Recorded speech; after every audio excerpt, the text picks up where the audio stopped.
karena yang diajak rata-rata adalah anak pang, anak jalanan, anak-anak yang dulu sholat aja nggak pernah, mabuk-mabukan, senangannya ke karaoke dan sebagainya, diajak dengan bahasa-bahasa yang mudah mereka mengerti, tidak ngerasa tertolak, tidak ngerasa dianggap sampah masyarakat, tapi diajak pelan-pelan ngaji bareng, walaupun modelnya di awal-awal nggak ngerti, tapi kemudian oh iya, fenomenanya itu menarik, banyak orang berubah, banyak orang menangis, banyak orang kemudian apapun yang dikatakan Gus Idam sekarang itu dia terima sebagai sebuah kebenaran. Karena apa? Mereka merasa dirangkul dulu. Lah itu saya kira maknanya hikmah. Kalau sudah hikmah pas dengan bahasa yang pas, untuk orang yang pas, di saat yang pas, nanti mau idhah hasanahnya lebih mudah. Nasihat-nasihat.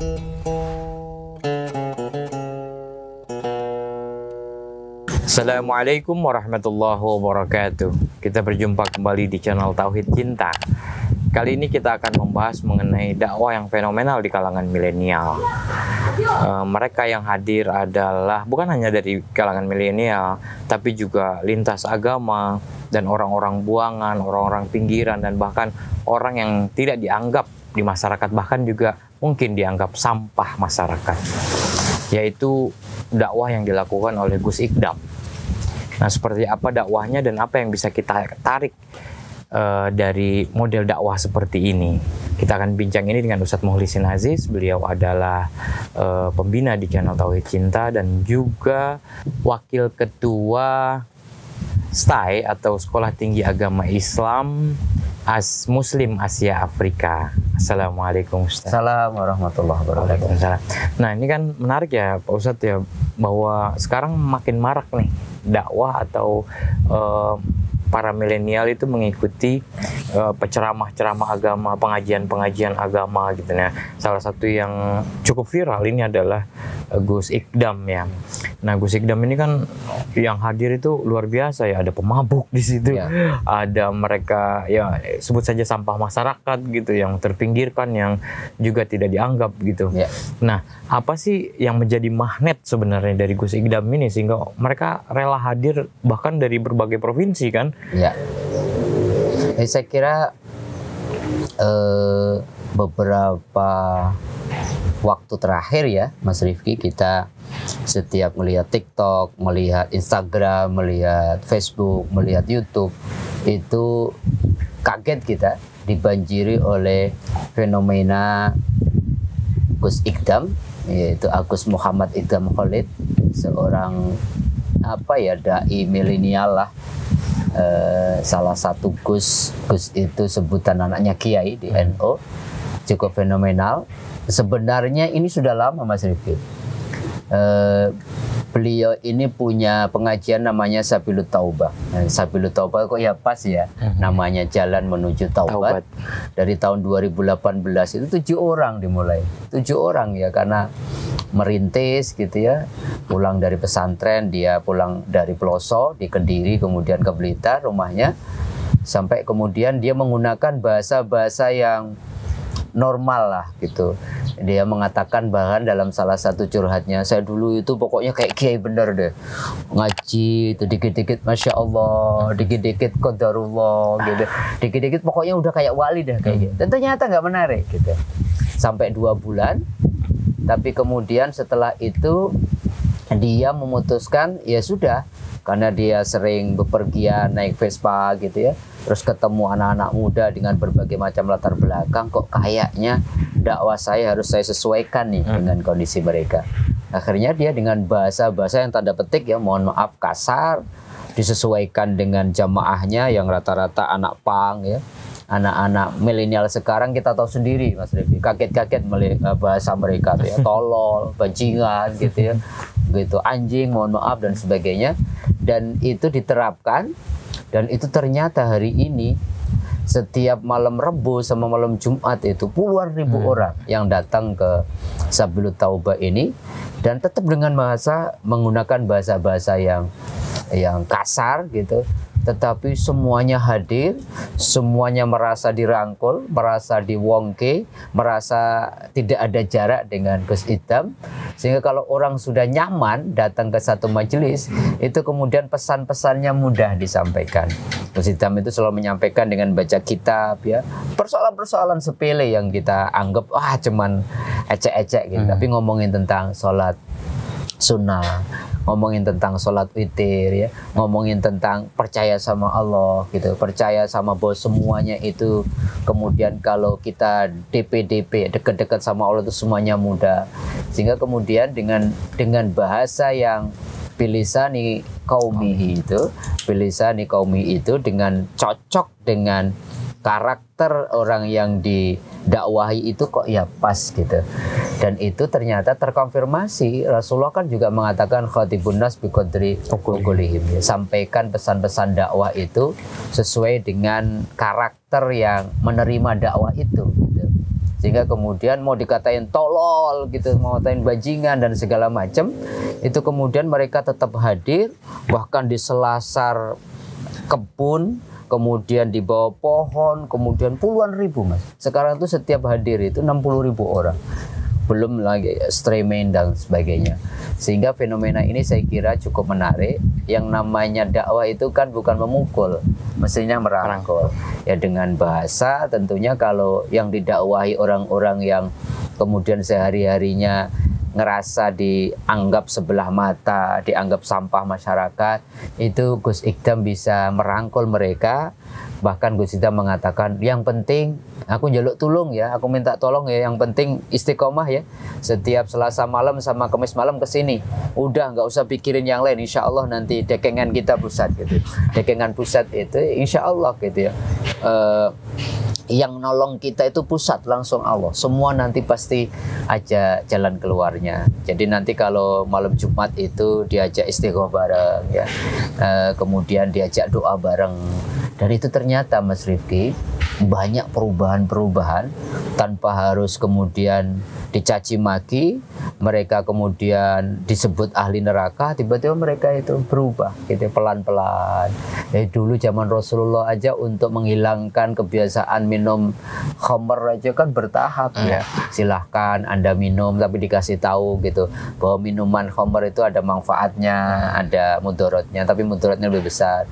Baru kemudian tahap kedua, kalau mau sholat jangan minum dulu ya, sehingga kemudian pelan-pelan itu dikurangi ketergantungan sama minumnya, baru kemudian dikatakan setelah siap bahwa innamal khamru wal maisiru rizqun min amali syaitan. Sesungguhnya khamr dan judi itu bagian dari perbuatan setan. Fenomena ini saya kira fenomena yang cukup menarik. Dulu kita heboh ketika Gus Miftah ngajak sholawatan di diskotik dakwahnya. Kita dulu heboh lagi di tahun yang lebih mundur, ada Gus Mi yang ulama karismatik, tetapi sehari-hari kongko-kongkonya di diskotik di Surabaya. Orang kemudian mencibirnya. Kita kenal ada Halim Ambia dengan tasawuf undergroundnya, yang kemudian menitik beratkan sama anak-anak kolong jembatan, anak pang, kemudian itu untuk ngajak mereka mandi aja butuh waktu lama. Tapi kalau kemudian kita tidak menyapa mereka, tidak merangkul mereka, siapa gitu. Sementara kita lebih senang dakwah di tempat yang orang sudah baik, yang gitu, bersih. di masjid gitu ya. Ya artinya kan di masjid, di majelis ilmu itu kan memang sudah baik gitu. Jadi lebih mudah. Jadi kita berterima kasih sama Gus Idam, karena ternyata Rasulullah juga setiap bicara sama sahabat-sahabatnya itu dengan bahasa yang mudah dimengerti. Ketika ngomong sama orang Badui, orang kampung, Rasulullah dengan bahasa mereka. Ketika ngomong sama Ali bin Abi Thalib yang ilmunya juga luar biasa, bahasanya juga berbeda. Saya kira ini fenomena yang menurut saya menarik, sehingga pesan dakwahnya itu sampai bahwa yang namanya dakwah itu mengajak seseorang untuk berubah menjadi lebih baik tanpa harus mereka kemudian dihinakan, dicaci, ya, dianggap sampah masyarakat, tapi dirangkul. Dakwah itu merangkul, bukan memukul. Dakwah itu mengajak, bukan menginjak ya. Nah, ada dalil yang mengatakan ud'u ila sabili rabbika bil hikmah wal mau'izatil hasanah. Ya, berdakwahlah gitu, serulah gitu untuk dengan hikmah dan juga nasihat yang baik. Ya, artinya mungkin nggak dalam konteks ini dengan bahasa yang baik juga, atau memang poinnya yang baik atau esensinya yang baik? Kalau pakai dalil surat An-Nahl 125 yang Mas Rifki sampaikan tadi, itu masuk pertama kan, ud'u ila sabili rabbika bil hikmah. Ajaklah orang untuk kembali ke jalan yang baik, ke jalan yang benar dengan hikmah. Hikmah itu wisdom. Wisdom itu ya orang yang tahu persis kapan berbicara dengan bahasa apa, untuk orang yang diajak bicara siapa, waktunya kapan. Gus Idam menerapkan hikmah itu. Karena yang diajak rata-rata adalah anak pang, anak jalanan, anak-anak yang dulu sholat aja nggak pernah, mabuk-mabukan, senangannya ke karaoke dan sebagainya, diajak dengan bahasa-bahasa yang mudah mereka mengerti, tidak ngerasa tertolak, tidak ngerasa dianggap sampah masyarakat, tapi diajak pelan-pelan ngaji bareng, walaupun modelnya di awal-awal nggak ngerti, tapi kemudian kok iya fenomenanya itu menarik, banyak orang berubah, banyak orang menangis, banyak orang kemudian apapun yang dikatakan Gus Idam sekarang itu dia terima sebagai sebuah kebenaran. Karena apa? Mereka merasa dirangkul dulu. Lah itu saya kira maknanya hikmah. Kalau sudah hikmah pas dengan bahasa yang pas, untuk orang yang pas, di saat yang pas, nanti mau idah hasanahnya lebih mudah. Nasihat-nasihat yang baik, Gus Idam membacakan kitab-kitab itu didengerin. Bahkan kalau nggak didengerin, oh udahlah, diem dulu tolol gitu ya. dengerin dulu gitu. Habis ini boleh ngobrol lagi. Kadang-kadang ada penyanyi datang, diajak dangdutan, mereka senang gitu. Habis itu ngaji lagi diselipkan, dan itu menarik saya kira. Sehingga tidak kalau keluar dari koridor sebagaimana Allah sampaikan, ud'u ila sabili rabbik bil hikmah wal mau'izatil hasanah tadi. Jadi kalau dilihat dari ini, dakwah Gus Idam ini model Gus Idam, Gusmi, terus Gus Miftah itu ya, itu mereka merangkul dan juga dakwahnya itu tidak menakut-nakuti ya. Ya justru mengajak mereka ya seperti halnya dakwah dalam hal bahasa kan. Dakwah da'u gitu, misalkan menyeru, mengajak, bukan memaksa. Nah dari ajakan itulah dimasukkan nilai-nilai keislaman itu sendiri ya Pak Ustadz ya. Ya artinya bahwa dakwah yang model seperti ini yang sangat efektif ya, yang mestinya menjadi pelajaran juga untuk para dai, untuk para ulama, para ustadz gitu ya. Saya kira kita banyak belajar ya dari Gus Idam, dari Gus Miftah, Gusbi, Ustadz Halim Ambia, bahwa dakwah Islam itu basyiru ya, memberikan kabar gembira, jangan menakut-nakuti gitu, karena mereka kemudian anak nggak pernah sholat, Allah juga nggak senang sama kamu keraknya neraka. Tetapi kalau mereka nggak diwongke, nggak diajak, nggak dirangkul, siapa yang mau ngopeni mereka, nguri-nguri mereka itu? Sehingga Gus Idam mendekatkan diri sama komunitas mereka dengan bahasa-bahasa yang dipahami oleh mereka, sehingga, Gus Idam ini temen nih, gitu ya. Jadi nggak perlu menjaga jarak nih, sehingga kalau orang sudah temen, sudah nyaman, ngerasa juga dimuliakan, dianggap ada, mau disuruh ngomong apa aja, disuruh apa saja oleh orang yang kemudian mereka sudah percayai, sehingga dakwahnya itu lebih mudah sampai. Itu poinnya. Memang kan sebenarnya problemnya itu lebih sulit masuk ke mereka ini loh sebenarnya. Kalau dakwah di kalangan orang-orang yang sudah baik, ibu-ibu pengajian gitu atau apa, itu kan mungkin lebih mudah ya. Tapi dakwah ke mereka ini yang luar biasa itu. Nah, ini juga kan misalkan ada fenomena musisi gitu, misalkan dari Garut, namanya Voice of Baceprot atau VOB, itu 3 perempuan berhijab yang memainkan musik metal. Nah itu juga kan bagian dari dakwah sebenarnya Ustaz, dan lirik-liriknya juga ada nuansa dakwahnya kan, tapi itu juga banyak dihujat segala macam, padahal ya mereka ingin masuk ke dalam kantong-kantong yang selama ini mungkin tidak dijamah, tidak dilihat, bahkan tidak dijamah gitu. Nah sebenarnya kan media dakwah itu banyak sekali ya. Ya apapun gitu, ya profesi kita itu juga bagian dari dakwah, akhlak kita itu juga bagian dari dakwah. Nah, fenomena FOB ini yang mungkin menarik juga ya, bahwa media dakwah itu bisa musik, bisa film, bisa apa saja ya Ustaz ya? Iya, saya kira itu ya, bahwa di Indonesia kita dimunculkan banyak fenomena ya, yang awal-awalnya kita terkaget-kaget. Dulu Uji ketika berdakwah ya, di kalangan teman-teman yang karena Uji pernah narkoba juga dan segala macam, di kalangan artis orang heboh gitu ya. Dakwahnya juga berbeda kan, pakai motoran besar dengan pakaian yang ya bahasanya gini lah, Gus Idam tuh mengatakan sampean kesini nggak apa-apa, yang penting pakai baju, nggak usah pakai kopiah, pakai kaos nggak apa-apa, yang penting niat ngaji gitu. Nah fenomena itu kan menarik ya. Dulu ada lagi Hasan Attaqi, kemudian anak-anak muda, bahasanya juga beda ya. Kalau dulu lagi mungkin yang tayang baru-baru ini film itu Buya Hamka yang menulis roman atau kisah percintaan di dalam novel-novelnya, Tenggelamnya Kapal Van der Wijk gitu. Walaupun kalau dalam dialog di film itu kan istrinya, nanti kalau saya ditanya gimana kok Ustadz nulisnya roman tapi cinta-cintaan gitu. Ya itu tadi, karena banyak sekali segmen-segmen dakwah itu nggak tersentuh gitu.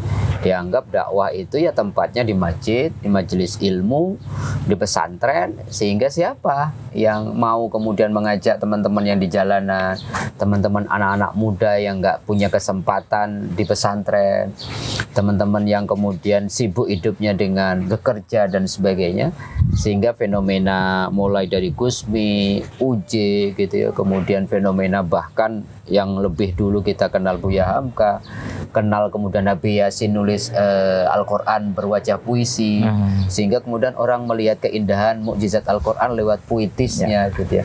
Ada Hasan Attaqi yang fenomenal betul gitu ya di kalangan anak-anak muda. Bahasanya juga bahasa-bahasa nggak perlu banyak dalil ya. Habib Hussein, Habib Ja'far gitu ya. Terus kemudian yang menarik yang terakhir adalah Gus Ikdam ini, walaupun dengan bahasa Jawa lebih banyak, tapi ternyata datang dari Lampung, dari Riau gitu ya. Orang yang berbeda belakang agama yang berbeda, ternyata semuanya ngefans karena disampaikan itu Mas Rifki, yang namanya kebenaran itu tetaplah kebenaran gitu ya. Akan menerima kalau disampaikan dengan cara yang pas, dengan bahasa yang pas, untuk orang yang pas, tetapi orang itu untuk bisa menerima omongan orang itu harus percaya dulu. Gus Idam gitu kemudian sudah mendapatkan kepercayaan dari anak-anak yang selama ini dianggap sebelah mata oleh masyarakat, tapi dia rangkul dulu, yang penting datang dulu, difasilitasi betul, yang jauh-jauh silakan tidur di situ, makan di situ. Tapi setelah enak, oh kok saya di Wongke ya, yang selama ini ibu bapak saya aja di rumah ngusir saya sehingga saya di jalan anak-anak pang. Ternyata Gus Ikdam yang seorang anaknya kiai kok rumahnya disediakan untuk kami gitu, dan kami kemudian bisa duduk bersama orang-orang yang kemudian hebat-hebat, dan kemudian kok ngerasa kami juga dianggap ada. Itu saya kira pelajaran kita buat para pendai lah terutama, sehingga kemudian pas metode kita sesuaikan dengan audiens. Oke, terakhir Pak Ustadz, ada hadis yang mengatakan idza ra'a minkum munkaran falyughayyir biyadihi fa in lam yastati falyughayyir bilisani wa in lam yastati fa biqalbi wa huwa ad'abul iman gitu. Ya, pertama dengan tangan, yang kedua dengan lisan, yang ketiga dengan ketika kita melihat maksiat gitu, ketika kita melihat adanya kemungkaran, kita ubah dengan atau kita lawan dengan tangan, terus yang kedua dengan lisan, dan yang terakhir dengan hati, dan itu selemah-lemah iman. Nah, dalam konteks ini ya tadi saya mengatakan bahwa semua orang itu sebenarnya bisa berdakwah di profesinya masing-masing, dengan karakternya masing-masing, dengan apa yang ada dalam dirinya. Tetapi mungkin dengan hadis ini ya mereka jadi mungkin ya udah, kalau lihat kemungkaran dengan tangan dulu, dengan kekerasan dulu gitu. Ya atau seperti apa? Ya, pesan pertama kan sebenarnya kuntum khaira ummah ya, ukhrijat linnas ta'muruna bil ma'ruf wa tanhauna 'anil munkar. Surat Ali Imran ini kan ingin mengatakan kalian itu dianggap umat terbaik kalau di dalam hidup kita itu ya mengajak kebaikan dan mencegah kemungkaran. Artinya dakwah itu bukan otoritas dan hak eksklusif para dai, tapi siapapun kita wajib menyampaikan amar ma'ruf nahi munkar. Yang kedua, tentang hadis Nabi itu seringkali salah dipersepsi ya.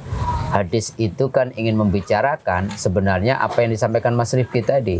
Ubahlah kondisi yang tidak baik menjadi lebih baik itu sesuai dengan kemampuan kita. Tangan itu kan maksudnya kekuasaan, bukan kekerasan gitu. Seseorang yang punya jadi direktur, jadi penguasa, merubah dengan tangan itu berarti apa? Dengan power, dengan kebijakan, sehingga sesuatu yang kurang baik lebih efektif kan, kemudian dirubah menjadi lebih baik. Misalkan seorang yang punya otoritas ya dalam bidang politik, dalam bidang agama, itu kan punya powerful, lebih efektif menyampaikan itu. Kalau enggak ya dengan lisan itu nasihat, kita ajak duduk bareng ya, nasihat dinasehatin yang baik, atau dalam konteks majelis-majelis ilmu dan sebagainya. Kalau kita enggak punya kemampuan, enggak punya otoritas, enggak jadi siapa-siapa, ilmu juga enggak cukup untuk menyampaikan tausiah, itu dengan hati. Hati itu maknanya pertama kata para ulama minimal kita tidak menyetujui kemungkaran yang ada, dan yang kedua dengan doa gitu ya. Minimal kita punya kontribusi merubah sesuatu yang kurang baik itu dengan berdoa, semoga Allah berkenan kun fayakun merubah situasi itu menjadi lebih baik. Oke, terima kasih Ustadz. Ya intinya bahwa dakwah itu mengajak bukan menginjak, dakwah itu merangkul bukan memukul. Dan kita bisa juga berdakwah ya dengan hati kita, dengan lisan kita, dan juga dengan kekuasaan atau power yang kita punya atau profesi kita masing-masing. Dan yang lebih penting dari dakwah ini adalah ya kita ubah dulu diri kita sendiri sebelum mengubah orang lain. Terima kasih Ustadz atas waktunya. Mohon maaf pemirsa atas segala kekurangan. Wallahul muwaffiq ila aqwamit thoriq. Wassalamualaikum warahmatullahi wabarakatuh.